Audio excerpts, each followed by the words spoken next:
Assalamualaikum warahmatullahi wabarakatuh. Salam semua warga Nahdien dimanapun Anda berada. Alhamdulillah kali ini kita bersama ulama kita dari Bogor asli, khususnya di Darmaga, bersama Kiai Haji Tubagus Asep Nasruddin. Saat ini bersama dengan kita bersama beliau akan mengulas beberapa materi tentang pendidikan. Beliau adalah ulama Bogor yang memang besar di dunia pesantren. Nah, karena itu nanti kita akan bicarakan mengenai dunia pesantren. Kemudian saat ini tantangannya adalah kita berhadapan dengan dunia modern. Bagaimana cerita dari beliau merintis pendidikan dan kemudian bagaimana Islam Indonesia bertumbuh di pesantren-pesantren khususnya yang ada di Kabupaten Bogor. Langsung saja kita bergeser kepada narasumber kita. Damang Kiai. Kiai. Oke. Kiai, seputar Islam Indonesia dulu nih Kiai. Islam Indonesia atau Islam Nusantara saat ini ya kita akui bahwa ada sebagian kecil masyarakat yang menganggap Islam Nusantara itu tabu. Kesannya itu Islam Nusantara itu mengkecilkan Islam dan menjadi manhaj baru dalam dunia Islam. Kalau menurut Kiai itu seperti apa sih Kiai kaitan dengan Islam Nusantara ini? Islam Nusantara ya. Alhamdulillah mungkin Islam Nusantara satu terobosan juga ya buat suatu ikatan ya untuk lebih mencintai kepada negara dan berdakwah mempertahankan memelihara negara dengan bingkai keislaman itu ya supaya tidak berpisah dan kebangsaan yang diutamakan uhwah watoniyah dan uhwah islamiyah ya. Jadi berjalan seiring, jadi jangan terpancing dengan ada konflik-konflik di dalam, karena kita ada dua tantangan. Satu tantangan al-khariji, tantangan dari luar, kemudian juga tantangan dari dalam ad-dahili. Jadi kita harus juga bisa memegang, mendiagnosa, menganalisa bagaimana mengatasi tantangan-tantangan dari luar dan bagaimana mengatasi tantangan dari dalam. Mungkin Islam Nusantara punya tujuan juga mungkin untuk bagaimana ukhuwah Islamiyah dan ukhuwah watoniyah bisa berdiri di negara kita. Subhanallah ya. Sebenarnya Islam Nusantara ini eh, yang mungkin sekilas kita dengar dan kita baca itu memang berangkat dari literasi para alim ulama ya Kiai ya. Nah, kalau menurut Kiai itu konteks katakanlah pengambilan sebuah konsep negara yang tadi dipadukan dengan Islam itu sebenarnya kalau pandangan fikih itu gimana sih Kiai? Muamalah ya, muamalah secara Islami, menata juga negara dengan Islam ya. Mungkin yang harus dijadikan konsep juga Al-Quran dan Sunnah ya sebagai pedoman untuk bernegara kita, mencontoh juga kepada tuntunan-tuntunan Al-Quran. Allah mengisyaratkan juga contoh-contoh para Rasulullah SAW sampai Khulafaur Rasyidin sampai terakhir Abdullah Umar bin Abdul Aziz, bagaimana menata negara ini kan menjadi suatu rahmatan lil alamin. Orang Islamnya juga nyaman, di luar Islam juga merasa terpelihara kebersamaan. Masing-masing sebatas muamalah, bermuamalah, berekonomi, bersosial, berpolitik. Tetapi di dalam masalah akidah mungkin kita juga harus ada semacam pegangan teguh ya. Di dalam akidah kita harus berpegang teguh kepada mazhab Ahlus Sunnah wal Jamaah. Kemudian di dalam bermuamalah dan sebagainya kita ya bekerja bersama-sama. Oh, siap. Konteksnya mungkin fikih itu ya berarti fikih masuk area muamalah itu ya. Gimana nanti masyarakat itu bisa tenang dalam beribadah, tenang dalam beragama, itu konsepsinya itu dibangun sehingga menjadi satu bentuk konsep Islam Nusantara tadi Kiai ya. Nah untuk selanjutnya Kiai kaitan dengan pendidikan Kiai, pendidikan pondok pesantren salaf. Sebenarnya pondok pesantren salaf itu apa sih Kiai? Pondok pesantren salaf mungkin semacam warisan yang paling lama ya, yang diperjuangkan oleh para wali-wali, kemudian menyebarkan agamanya ke daerah kita, tanah air kita, dengan metode, berbagai metode dan berbagai sistem gitu kan. Kemudian ya tantangan hari ini mungkin kita harus pegang ya sesuai dengan konsep apa namanya Nahdiyin ya, al muhafazatu ala qadimi sholih wal ahjubil jadidil aslah. Kita memegang teguh kepada yang telah diperjuangkan oleh ulama-ulama yang terdahulu yang bagus, kemudian berinovasi juga dengan keadaan sekarang yang lebih bagusnya.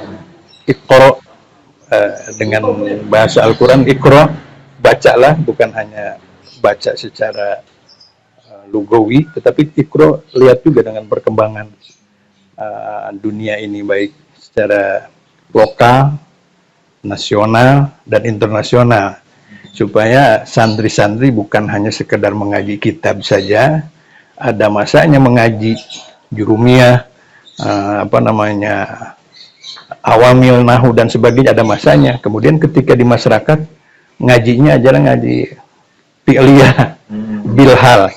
Bagaimana santri itu Islam bisa mewarnai dengan pendidikan, dakwah di bidang ekonomi, dakwah di bidang sosial, bahkan dakwah di parlemen, di politik harus hadir juga santri ke sana untuk mengembangkan ya keislaman dan mengenalkan Islam rahmatan lil alamin, menghantarkan kepada manusia untuk menuju syahadatud darain yang ada tercantum dalam doa Rabbana atina fid dunya hasanah wa fil akhirati hasanah wa qina adzabannar, ya, agar santri-santri juga menjadi sukses dunia dan sukses akhirat dan berperan nafi'un li nafsihi wa nafi'un li ghairihi, bermanfaat untuk dirinya, keluarga, lingkungan, dan untuk wilayah masing-masing.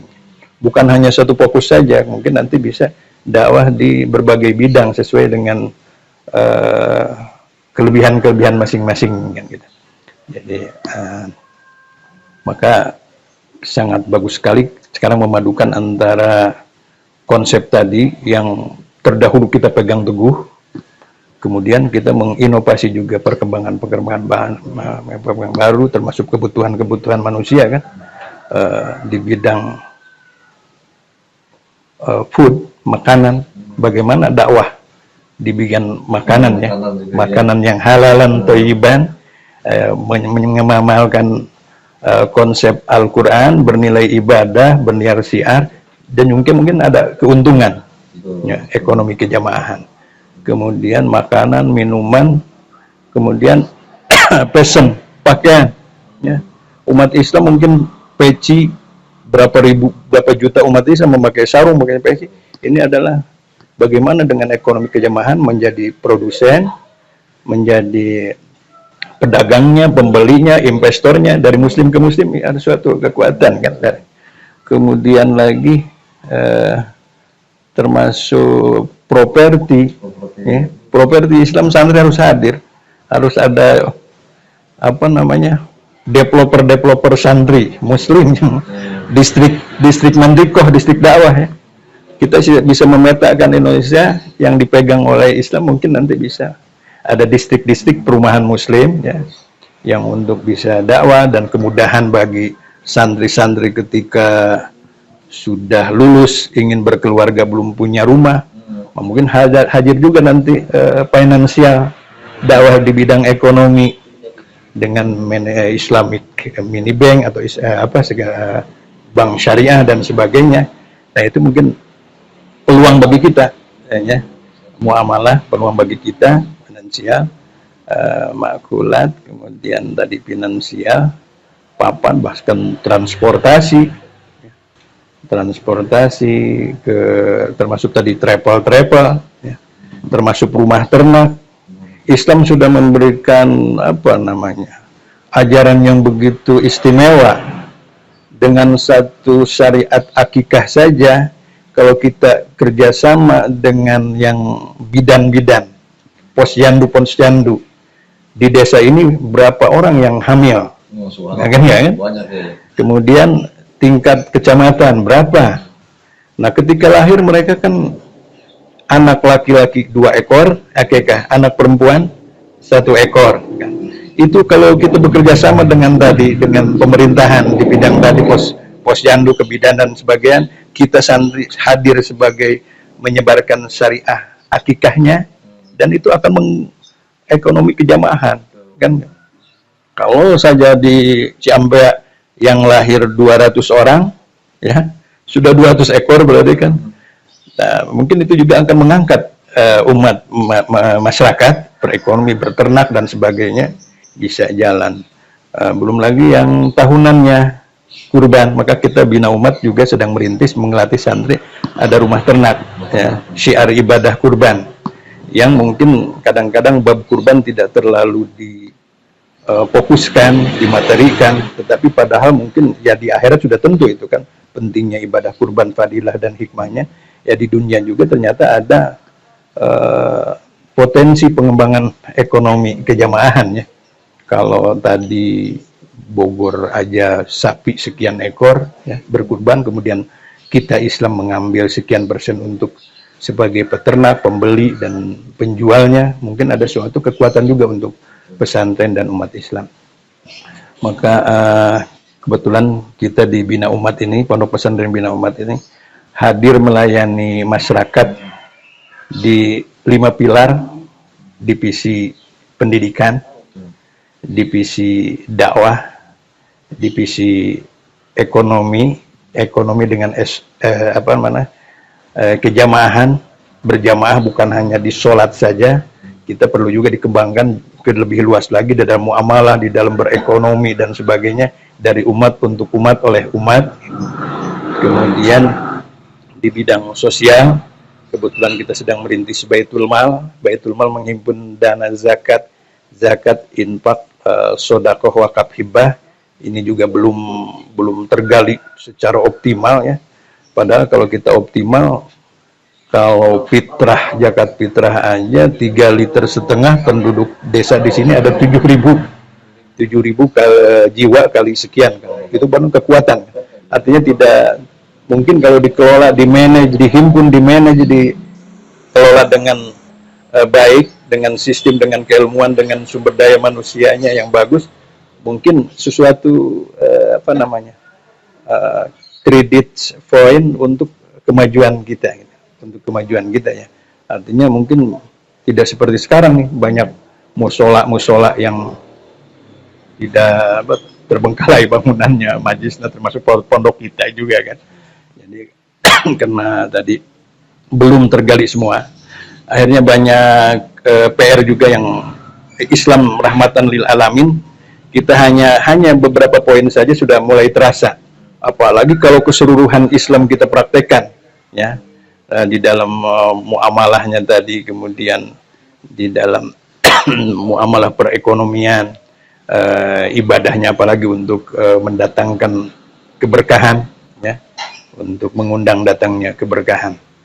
Ya, ini mungkin harus bekerja sama juga antara umaro, ulama dan umat, ya, untuk bagaimana kita bisa berperan di negeri kita ini menjadi nafiun li nafsihi wa nafiun li ghairihi, bermanfaat untuk diri dan bermanfaat untuk yang lain sekitarnya, termasuk mungkin para santri ketika berpulang itu mereka terampil, ya, ketika lapangannya awal kehidupannya tidak di dunia ustadz misalkan, kan, bisa saja di dunia yang lain dulu untuk awal, yang kemudian menjadi yang penting solehah, ya, iman dan muttaqin, menjadi sudagar yang kalau takwa dan sebagainya, mungkin sesuatu keimanan.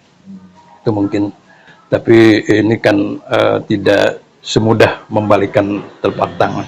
Artinya harus kerja keras, ya, kerja betul-betul keras, kemudian perhatiannya juga di lapangan, medannya lumayan begitu berat. Ya. Kadang-kadang konsep sudah ada di kita, karena kekurangan finansial akhirnya kita juga bisa terhambat, ya. Yang sesuai dengan itu kan alala tanalul ilma illa bisitatin kan. Salah satunya adalah dengan bulughah, dengan materi. Dan Sayyidina Ali telah berkata, la budda fi akhir zaman ayyuka madinahu bidananir. Tidak boleh tidak dalam kondisi akhir zaman menegakkan agama itu dengan harus kuat juga dengan materi. Maka mungkin sekarang dan ke depan pesantren juga, di samping memang pelajaran awalnya tentang mengkaji, mengaji, taklim, ilmu-ilmu yang kitab-kitab kuning, kitab-kitab yang telah dikembangkan dan diwariskan oleh para wali, para ulama terdahulu, mungkin juga dikembangkan lagi dengan Iqra, membaca zaman, apa yang di wilayah masing-masing yang dibutuhkan, dengan distrik mulai merebaknya perumahan-perumahan ke wilayah. Artinya menambah juga para santri itu lapangan, bukan tantangan tetapi lapangan kerja untuk berdakwah, berekonomi, bersosial dan sebagainya hadir. Itu intinya, sehingga santri menjadi bermanfaat untuk dirinya dan bermanfaat untuk orang lain, berikhtiar rahmatan lil alamin, tidak 100%, hanya 1 atau 2%. Syariat Islam yang dianjurkan Allah dan Rasulullah sudah mulai terasa. Dengan akikah aja kalau kita betul kembangan sudah terasa, dengan kurban sudah terasa. Apalagi ibadah umroh, kita ada divisi haji dan umroh juga tadi, ya. Jadi bidang umat hadir di melayani umat di 4 divisi, divisi pendidikan, dan kita juga ada peluang pusat kegiatan belajar masyarakat untuk yang tidak cukup waktu. Para santri sangat efektif sekali, akhirnya ngaji santrinya penuh, tetapi juga mereka berijazah. Ya, kadang-kadang salafi kan agamanya kuat, amalnya kuat dan sebagainya, hanya dengan tidak punya akademis, akhirnya tidak begitu luas untuk berdakwahnya.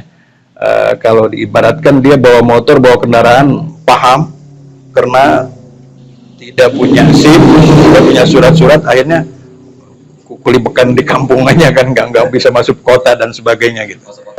Ketilang ya. Ya mudah-mudahan kita sudah dicontohkan kepada santri-santri yang sudah ada di apa namanya, di lembaga kepemerintahan, di baik yudikatif, eksekutif, maupun di apa namanya parlemen, ya itu mungkin bisa juga kepada para santri ke depan, ya menambah juga tantangan, ya. 3 imajinasi 3-5 tahun 10 tahun ke depan, berarti kita harus siap, kuat iman, kuat ilmu dan kuat amal, ya. Kita mungkin nanti tantangannya akan seperti apa nanti ke depan, tetapi kalau sudah disiapkan dengan fondasi iman, ilmu, amal dan yang kokoh, mungkin kita akan menjadi tidak menjadi orang asing di negeri sendiri, ya. Sesuai dengan lingkungan, kita baca saja di lingkungan kita apa yang dibutuhkan dengan masyarakat. Konsep berjamaah dari sholat kita bawa juga, kembangkan ke berekonomi, ke sosial, bahkan ke kebutuhan-kebutuhan lainnya, ya insya Allah mungkin. Ya, tadi menarik juga Kiai ini. Saya dapat gambaran ternyata memang pesantren salaf itu memang sudah lebih dulu mempertimbangkan masa depannya Kiai ya. Artinya masa depan Islam ke depannya tentu akan mendapat tantangan zaman yang berbeda, sampai kemudian di pesantren salaf tadi pun diajarkan tentang pengembangan-pengembangan yang tidak seputar persoalan agama saja Kiai ya, ekonomi juga segala macam. Jadi persoalan syariat tadi itu nggak harus juga klepon syariat gitu, nggak perlu ya, klepon lontong syariat gitu ya, tapi lebih kepada penguatan ekonomi untuk bisa belajar ke pesantren atau melengkapi tadi kata Kiai ijazah-ijazah formal. Lalu kemudian gini Kiai, kalau menurut Kiai untuk saat ini nih Kiai, pendidikan formal yang tadi menjadi satu kebutuhan santri itu sebenarnya konsepnya itu seperti apa sih, Kiai? Mempertemukan pesantren salafi yang tidak memiliki katakanlah SIM atau ijazah gitu kan. Lalu kemudian dia bisa bersaing di dunia umum, nanti ke lembaga-lembaga pendidikan formal gitu. Konsep Kiai tadi yang Kiai lakoni di Bina Ummah ini seperti apa sih, Kiai?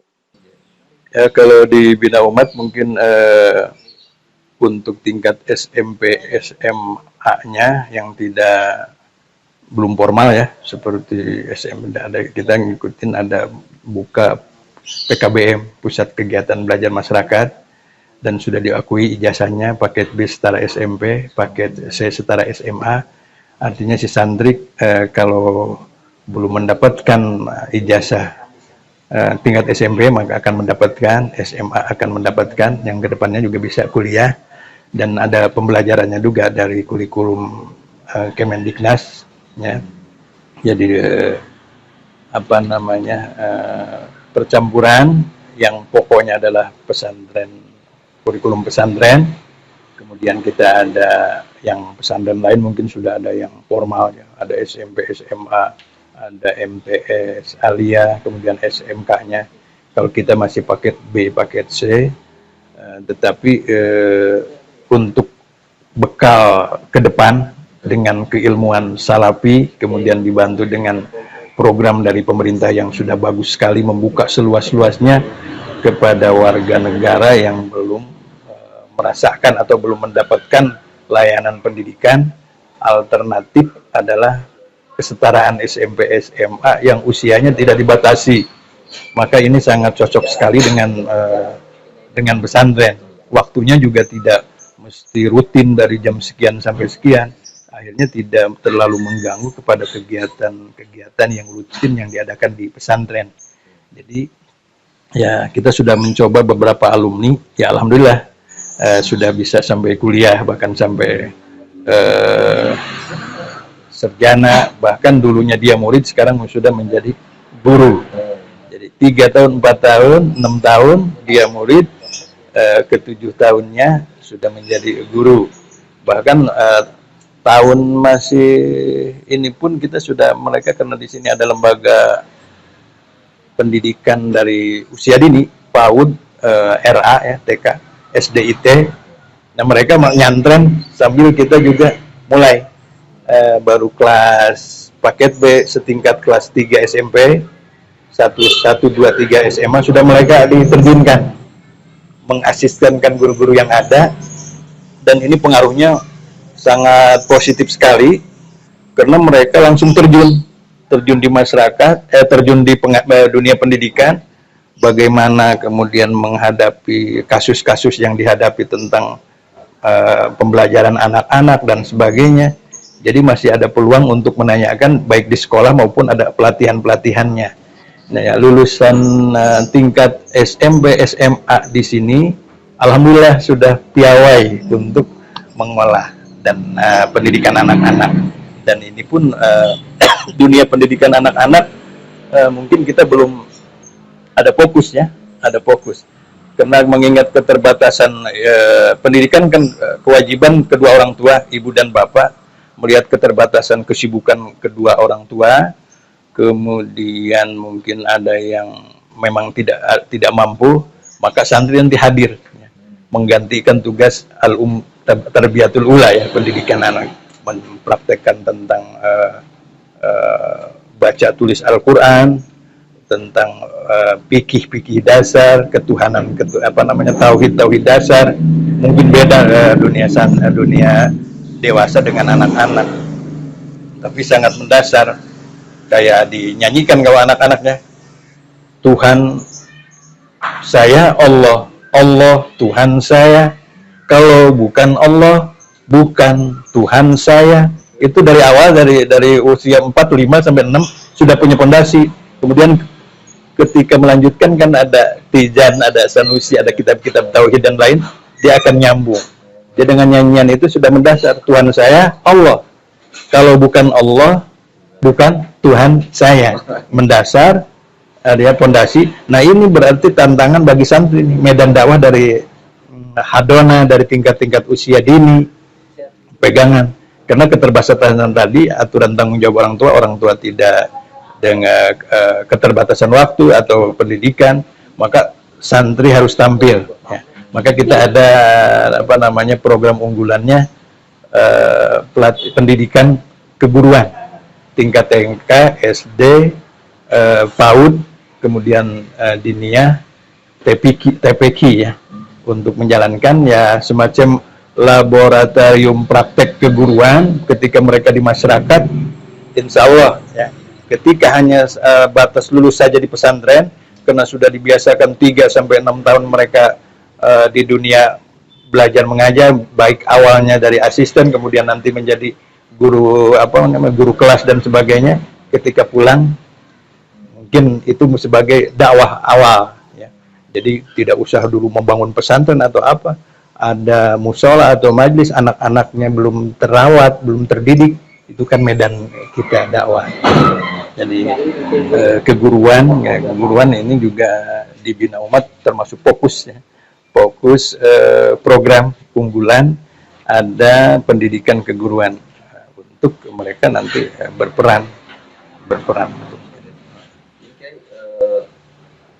Banyak juga yang perlu tahu nih, dari pesantren salaf kemudian kita berlari ke tantangan modern sampai kepada dakwah di area-area pendidikan formal seperti sekolah.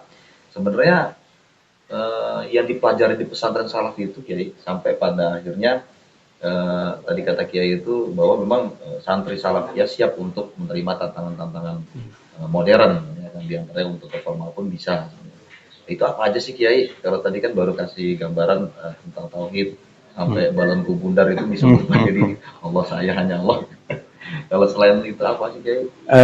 Mungkin IT ya, teknologi ya, semacam siaran dakwah, karena harus dibutuhkan sekarang juga ya. Dengan media sosial itu dakwah sangat penting sekali. Karena mungkin kalau kita ngaji di majlis-majlis, ibu-ibu sih masih agak banyak, kalau bapak-bapak paling berapa jamaah. Itu pun yang tua-tua kan, yang muda-mudanya mungkin harus juga itu di penambahan tadi, di samping keguruan, metode dakwah tadi dengan sosial media, dengan media bagaimana gitu kan. Kemudian bahasa perbah ya. Sebagian negara-negara luar termasuk di Amerika dan sebagainya sudah, kalau tidak salah informasi, sudah hampir 50 masjid berdiri, dan sudah banyak orang Amerika sana juga masuk Islam. Artinya mereka juga perlu baca tulis Al-Quran, perlu fikih dan sebagainya. Maka kalau pesantren salaf ini ada juga pengembangan untuk pendidikan atau berupa kursus pelatihan dan sebagai bahasa, kecerdasan perbah, ya mereka juga bisa dakwah di luar yang melanjutkan atau membantu yang sudah terdahulu kan. Kayak di Washington DC kalau nggak salah, dari pesantren yang pernah di Kairo Mesir, Profesor Dr.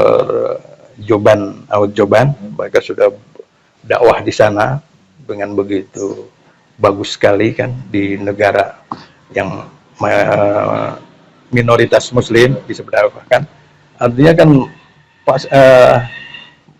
peluang juga bagi santri untuk mengajarkan Al-Quran, mengajarkan tata sholat, kemudian fikihnya dan sebagainya. Hanya mungkin medianya saja dengan cara menyampaikan dengan bahasa.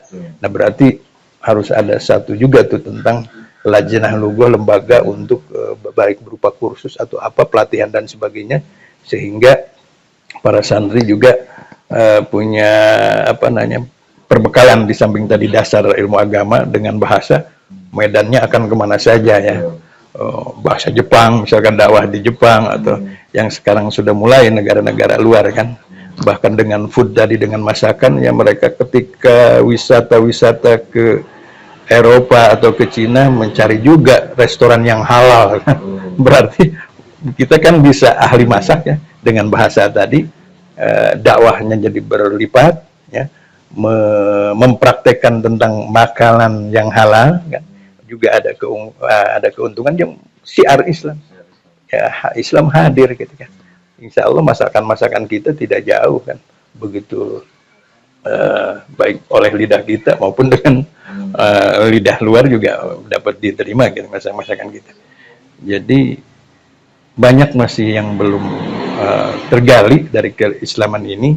Maka rahmatan lil alamin, ketika bertanya Islam rahmatan lil alamin itu bagaimana bertanya? Ya mungkin kita aja belum semua diamalkan. Kalau sudah diamalkan, ya tadi fid dunya hasanah fil akhirati hasanah, ya kan gitu. Karena konsep ini sudah dibuat yang sang holik yang menciptakan. Dia menciptakan dua dan isinya dengan katalog tata cara menggunakan, memanfaatkan isinya kan yang betul kan. Jadi tidak ada yang salah. Ya, dengan pertanian yusqa bima'in wahidin wa tufaddilu ba'dahu manil ba'd, disiram dengan air yang satu, ya. Kita punya tanah 100 meter, ditanam berbagai tumbuhan yang beda bentuknya, beda rasanya, disiram dengan air yang satu, tetapi Allah, ya, ini kan sebagai satu juga ya. Di bidang pertanian kalau santri hadir, ya, minimal untuk kita, kebutuhan kita lah, ya, makan dari santri untuk santri oleh santri kan. Ya satu konsep Al-Qur'annya disiram dengan air yang satu, tumbuhan yang berbeda, kemudian rasanya, bentuknya dan sebagainya.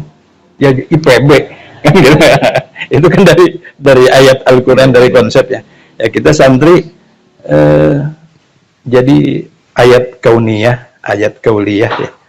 Jadi ketika ngaji, kemudian nanti ngaji amalnya kan gitu, disesuaikan dengan ngaji amalnya. Innal ladzina amanu wa amilus sholihat, dengan amalnya tadi di pertanian di sebagainya, maka akan bernilai ibadah semuanya ya.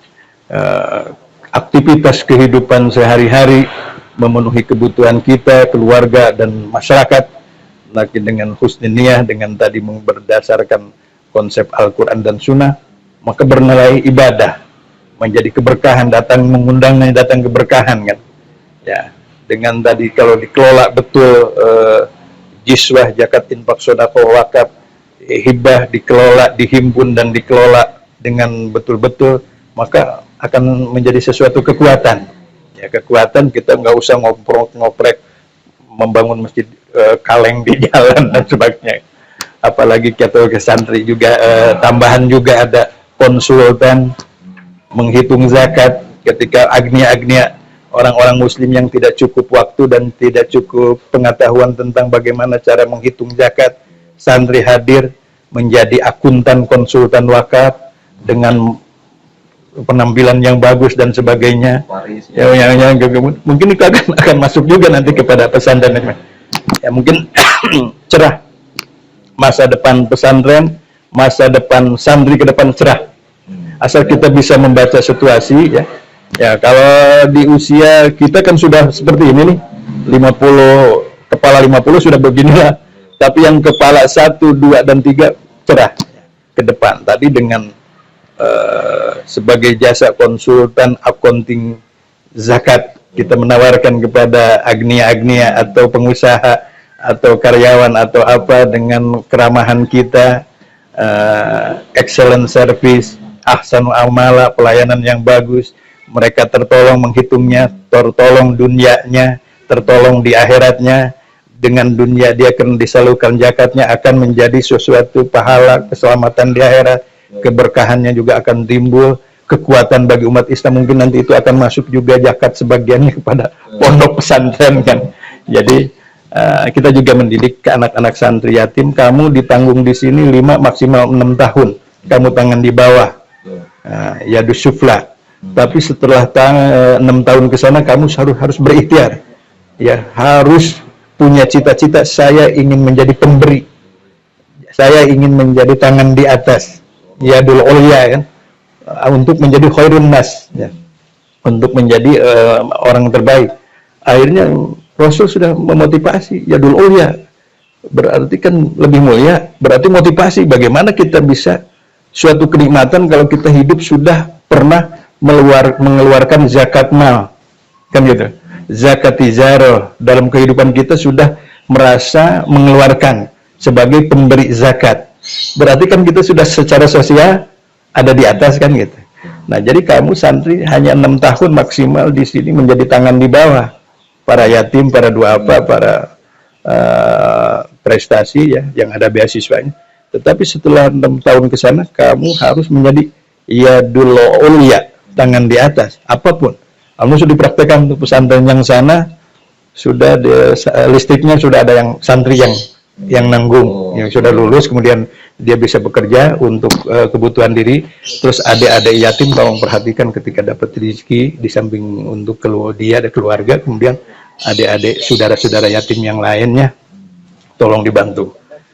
Nah, itu sesuatu kenikmatan, meskipun tidak besar nominalnya, tetapi kita sudah mencontohkan untuk tadi, kalau satu orang, kalau sekian orang menjadi yadul ulya, akan menjadi sesuatu kekuatan gitu. Jadi insya Allah masa depan santri tidak suram. Dulu yang salafi itu kan dipandangnya sebelah mata. Kalau yang orang tua punya perawan tuh mikir dulu kalau dikawinkan dengan santri, punya naon dan sebagainya. Tapi ke depan insya Allah masa depan santri, asal tadi kita bisa membaca peluangnya, kebutuhan ilmu dunia, ilmu akhirat ya. Kemudian sebelum santri itu diajarkan juga untuk mengelola kebutuhan ilmu dunianya, di akhirat juga visioner ke depan, membangun masa depan di akhirat itu sudah jelas ya tujuan santri. Tetapi jangan mengabaikan juga kebutuhan di dunia. Artinya kita ngambil keseimbangan antara kehidupan dunia dan akhirat. Kalau memang bisa, kalau memang tidak mampu, wal akhiratu khairul laka minal ula. Dicontohkan kepada ulama-ulama yang waro, yang terdahulu, ya akhirat lebih utama kan. Kalau generasi-generasi sekarang mungkin bisa diikhtiarkan untuk keseimbangan dulu antara dunia dan akhirat. Pada tahapan selanjutnya, ya mungkin nanti kita lebih wal akhiratu ya akhirat. Tetapi akan semuanya menjadi akhirat. Meskipun urusan amaliyah, aktivitas duniawi, tetapi dengan husnul niyah, dengan baik, yang dengan niat yang pondasi yang bagus, akan menjadi akhirat semuanya. Jadi harus beberapa kali, harus sering diinformasikan juga kepada generasi muda, apalagi lebih ke sekarang isu santri dulu yang alumninya tukang ngebom, tukang apa segala, tambah takut aja kan, padahal sesuatu kekuatan. Jadi Nur Miswari dulu pejuang Moro kalau tidak salah tahun 75-an atau apa, kekuatan Indonesia itu pondok pesantren. Kalau sudah tidak ada pondok pesantren, sudah kan gitu. Lemah ya. Jadi kekuatan Islam itu pesantren, kadar-kadar. Maka kita jangan terpancing juga sekarang dengan isu-isu yang ada, baik eksternal maupun internalnya. Ya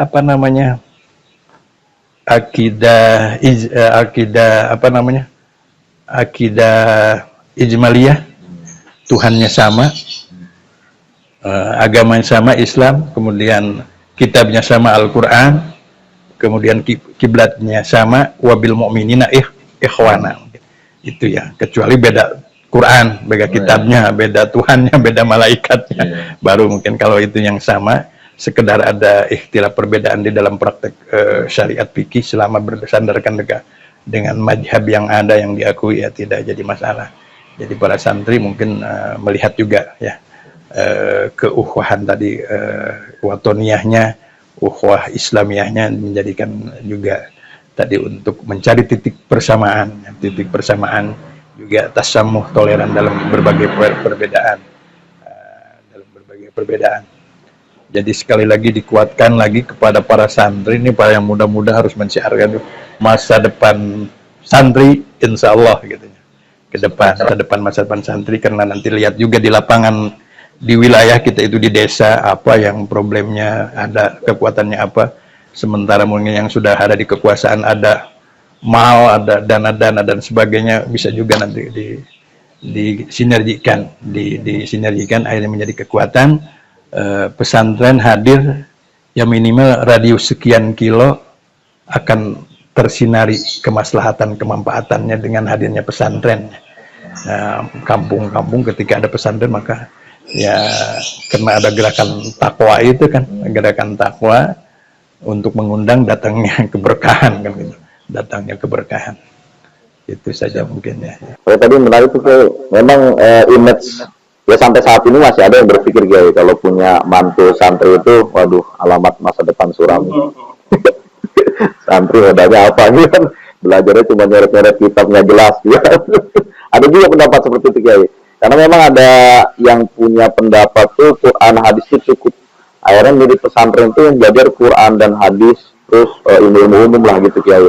Kalau menurut Kiai itu pentingnya kitab kuning itu apa sih Kiai, sehingga di pesantren salaf yang memang mempelajari literasi kitab kuning itu dirasa mampu menjawab tantangan zaman itu apa sih Kiai? Itu sebagai sumber yang otentik ya, yang terjaga, ya, terjaga mungkin apa namanya isol nas itunya bersambung kepada guru laginya sanadnya bersambung, kemudian ya tadi itu saja mungkin tidak cukup, tetapi dengan keahlian harus tadi dibarengi juga dengan praktek-praktek itu sebagai pondasi, tetapi bilhalnya ini yang dicontohkan dakwah Rasulullah kan kesuksesannya adalah bilhal ya, dengan tingkah laku perilaku, kemudian itu sebagai pegangan kita untuk kita beraktivitas berlaku ya.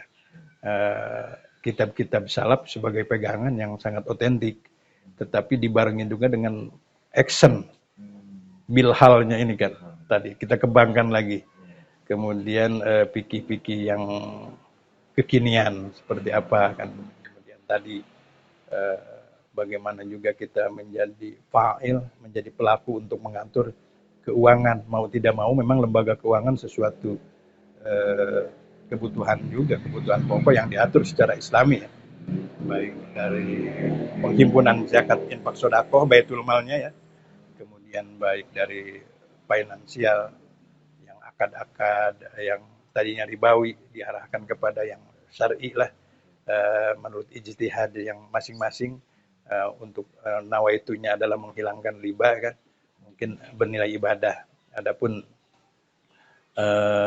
rahasia diterima dan tidaknya itu adalah Allah, tetapi berikhtiar kita untuk mencari alternatif akad-akad yang halal, yang menjauhkan kepada ribawi mungkin.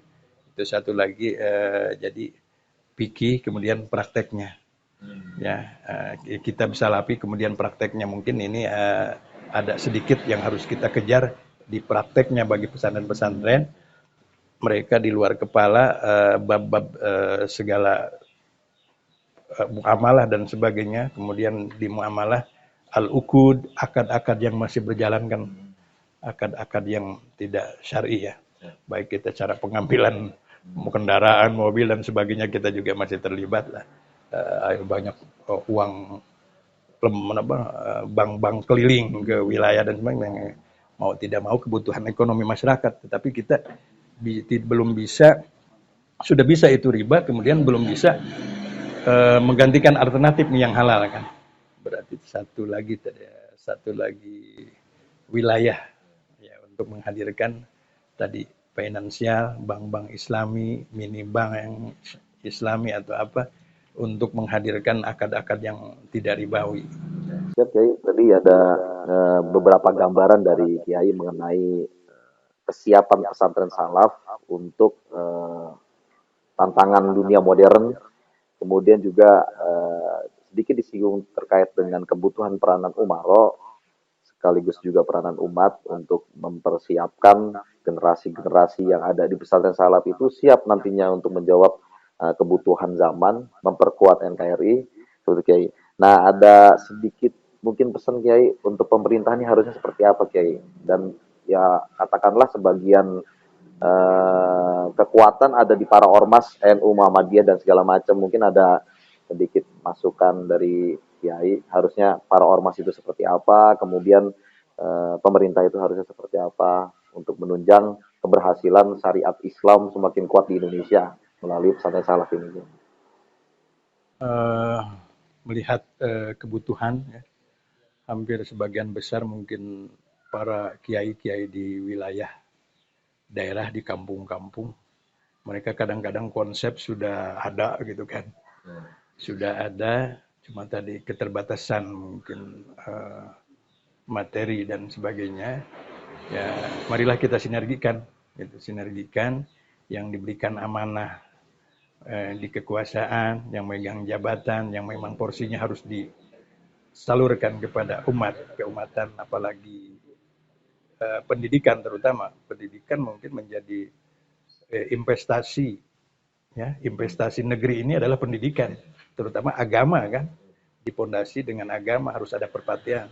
Jangan sampai guru-guru diniyah hanya mendapatkan 500.000 atau sekian satu bulan, sementara tugas begitu berat, pasti itu mereka lillahi ta'ala. Tetapi alangkah baiknya ketika memang ada porsi-porsi untuk pengembangan agama, dilihat ke bawah, didekati, disurvei apa yang sudah terpenuhi, apa yang belum terpenuhi untuk pengembangan ke depan. Disadari atau tidak disadari, kita berkontribusi terhadap negara. Ya. Majlis-majlis taklim, pesantren-pesantren, diniyah, pengajian-pengajian, itu bagaimana mereka mensiarkan tentang syariat rukun ibadah haji dan umroh. Haji kan? Haji. Dengan begitu dari awal kan mereka tidak paham, akhirnya hasil dari jeripayah pertanian, dagang dan sebagainya dimasukin kepada rekening BNI, Departemen Agama. Itu siapa yang mendidik mereka kesadaran sehingga bisa memporsikan hasil jeripayah. Di daerah ada istilahnya dagang cecenet gitu ya. Pertanian dan sebagainya dikumpul-kumpul buat haji kan. Jangan sampai yang berjuang mensiarkan agama mereka sampai sadar, kemudian disetorkan kepada rekening Departemen Agama kalau tidak salah, kalau haji satu porsi 2 juta, 25 juta atau berapa itu kan. Kalau Kabupaten Bogor aja ada 3.000, berapa kan? Itu sebelum saudara sana kita harus lihat prosesnya.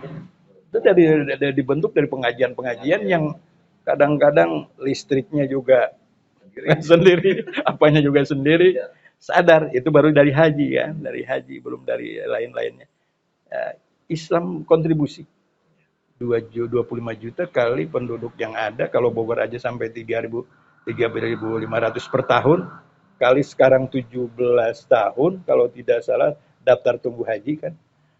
Maka ini juga pesantren juga harus mulai sejak dini, sejak usia 20 tahunan, umat muslimin muslimat sudah diberikan edukasi, pencerahan tentang ibadah haji. Karena kalau 20 tahun dia nunggu 17 berarti 37 kan. Jangan sampai 60, 70 baru diberikan. Nah itu jadi maksud artinya ngambil peran, ya. Mengambil peran masing-masing, mungkin para ulama tadi mengajarkan salah satu tadi kan, kontribusinya itu jangan dianggap enteng. Jangan sampai kita jeripayah malah dicurigai atau apa. Dengan bab haji saja berapa menjadi pemasukan untuk negeri ini. Belum lagi daripada tadi JIS, zakat infak sedekah kan. Jadi tolonglah dilihat pesantren-pesantren yang mengajarkan syariat-syariat itu untuk kemaslahatan kita semuanya, dunia dan akhirat, kita saling diberikan amanah, yang punya kekuasaan dengan adil, kemudian yang ilmu menyebarkan, yang fakir berdoa, agnia dengan dermawan. Maka dengan 4 komponen ini mungkin negeri kita akan menjadi baldatun thayyibatun warbun ghafur, ya. Bi ilmil ulamanya menyebarkan ilmu, ya, semangat siang malam berpikir 24 jam, bahkan ke bawah dalam mimpi, ke bawah tidur bagaimana ini umat dan sebagainya. Umaro juga memikirkan umat, bagaimana nih mereka kekurangan apa dan sebagainya. Kemudian agnia yang diberikan amanah juga dengan kedermawanannya, para fukara, para yatim, para duafa dan berdoa. maka akan sesuatu kekuatan. Negeri ini akan kuat kan. Kalau 4 komponen itu sama-sama menjalankan fungsinya gitu kan. Dan kalau sebelah ulama bekerja keras ngajar, kemudian umarohnya belum memperhatikan atau tingkat level atasnya atau bawahnya atau gimana nya. Ya bagaimana nih kekurangan di mana kita muhasabah kan gitu. Kita mencontoh juga ke negeri-negeri lain. Ya bolehlah kita berlihat seperti Malaysia itu dengan Baitul Malnya dengan oh udah ya. Udah mati. Closing belum? Ya udah. Itu closingnya. Tadi potong. Oke, lanjut tadi kayak. Nanti kita tutup kayak. Lanjut kayak. Kita boleh mencontoh ke negeri jiran Malaysia dengan Baitul Mal. Kemudian masing-masing negeri kan di Malaysia negeri ya. Kemudian dari Baitul Malnya dianggarkan untuk orang-orang yang belajar agama, dimodalin dengan dari tadi itu dari kas itu belajar sains ke negeri sains. Kemudian setelah hasilnya mereka kembali untuk membangun negeri dan difasilitasi gajinya dan sebagainya kan gitu. Nah, itu mungkin boleh juga kita terakhirnya jadi sesuatu kekuatan gitu. Sesuatu kekuatan. Terima kasih Pak Kiai atas waktunya nih, ilmunya juga. Demikian tadi kita sudah dengarkan ya obrolan singkat kita dengan Kiai Asep Nasruddin, Kiai Tubagus Asep Nasruddin. Bagaimana kedepannya harapan beliau, ulama-ulama, agnia, sekaligus umaro dan fukoro, masakin dan semuanya itu bisa sinergis sehingga akan dapat memajukan bangsa ini sehingga bangsa ini menjadi bangsa yang baldatun toibatun sebagaimana yang kita cita-citakan bersama. Mungkin hari ini sekian, nanti akan kembali kita sajikan video-video bersama para alim ulama di PCNU Bogor Channel. Jangan kemana-mana, terus ikuti. Demikian, wassalamualaikum warahmatullahi wabarakatuh.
Kamar santri mana Gus?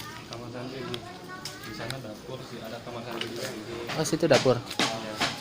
Ya Gus.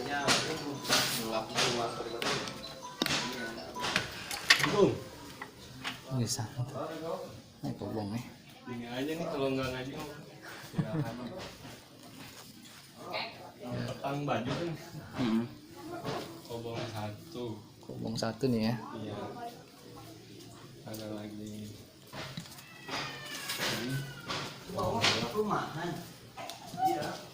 Berapa kobong? 3 ya? Ada 4 kobong. Ukuran untuk 20 orang. Cuma kalau yang kobong perempuan kan di sini nyatu sama rumah guru ya. Oh. Jadi kalau yang ini yang di sini ada di atasnya rumah guru di lantai 2. Kalau yang kita di sana yang Binamat. Oh, yang tadi di atas ya? Iya, yang tadi atas itu kobong perempuan. Kalau yang di Binamat kan tetangganya itu ya, Ah, di samping rumah guru. Jadi yang misah tuh ya ini komplek santri yang laki-laki.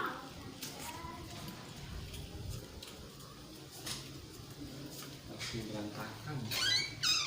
Assalamualaikum.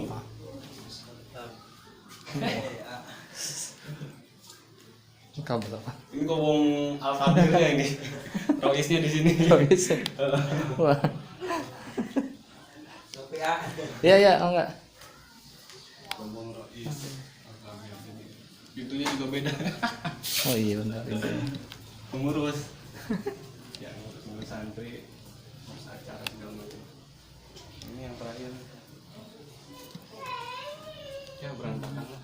Soalnya masih tahap pembangunan juga. Santri ada berapa sih sekarang? Kalau yang di sini kurang lebih 50 sama sih ya.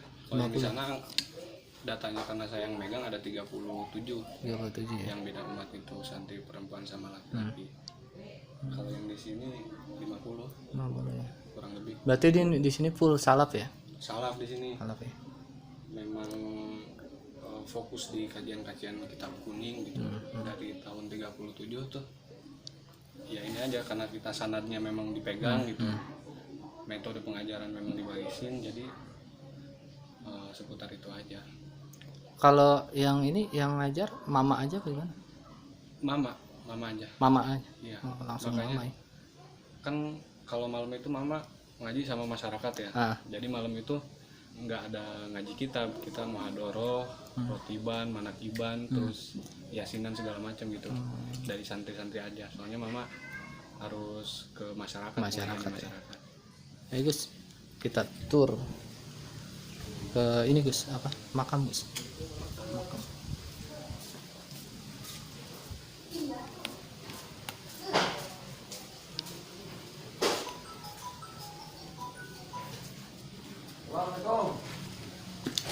Assalamualaikum.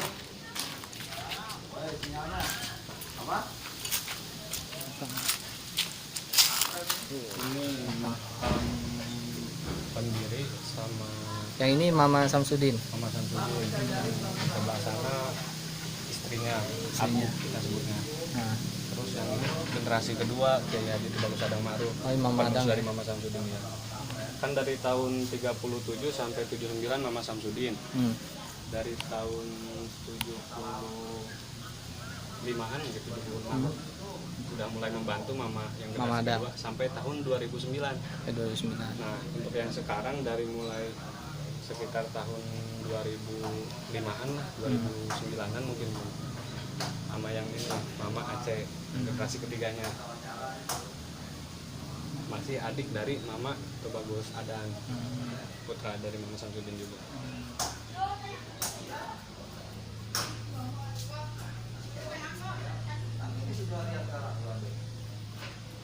Ayo Gus.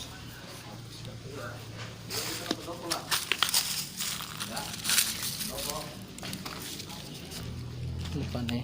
Depan Gus. Depan Gus ke ini.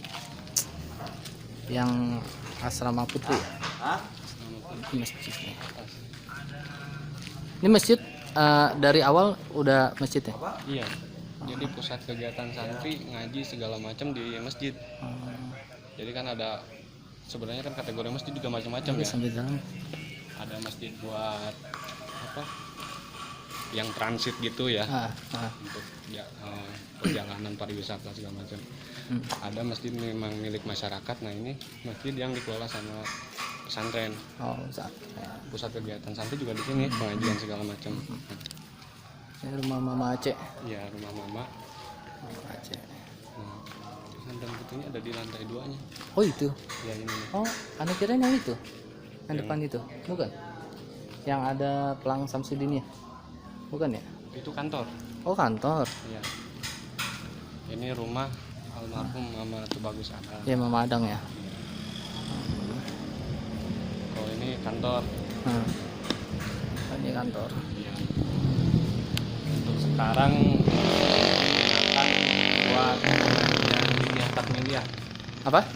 Pengajian Ilmiah Takmiliyah yang pengajian pengajian anak-anak ya kayak Ah. PPI gitu, Taman Pendidikan Al-Quran. Itu yang isi. Karena kan sebenarnya operasionalnya kalau misalnya ada acara-acara atau apa gitu, jadi penerimaan santri baru atau segala macam biasanya langsung ke mama atau langsung ke obong gitu sama roisnya sama lurahnya. Jadi difungsiin buat pengajian dinnya. Pengajian dini ya. Sama ada rapat-rapat di sini, misalnya ada pembahasan apa gitu, perkumpulan alumni segala macam kita di sini. Nah, jadi ini lumayan tua juga ya Iya. umurnya pesantren Saya Darul lahir ini nggak Quran. ada ini. Iya. Nah, Darul Quran. Oke, ini jadi Mama Samsudin itu namanya ya harum lah untuk wilayah Bogor ini. Kiainya para kiai bisa disebut ya. Iya. Cetakannya kalau kata Kiai Haji Badu tuh mantep-mantep. Alhamdulillah. Harus gini Mas. Dulu itu yang terkenal di daerah sini ada Pasar Mada di Kampak sama yang di sini terkenal Al-Qurannya. Jadi riwayat mulai namanya harum itu pas ada santri-santri dari daerah Iya. Ciawi dari sampai ke Kemana-mana Jawa, ya. iya ke Banten. Yang di Banten bilang di Bogor udah ada, akhirnya kan berhenti Iya, di sini iya. orang-orang. Pasti kayak gitu ngerekomendasiin yang sini-sini dulu. Nah, Belum ke yang jauh. Oke Gus, atur nuhun. Ini sama-sama. info seputar pesantren Darul Quran ya. Darul Quran Samsudiniyah. Sekarang pengurusnya Mama Aceh. Pengasuh pondok pesantren Mama Aceh. Iya, pengasuh sekaligus sesepuh juga. Kalau Sesepuh di juga keluarga selepas Mama Adang ya. Mama Aceh berarti anak terakhir ya? Iya. Terakhir ya Mama Aceh. Masih keturunan juga. Oke. Mau lihat.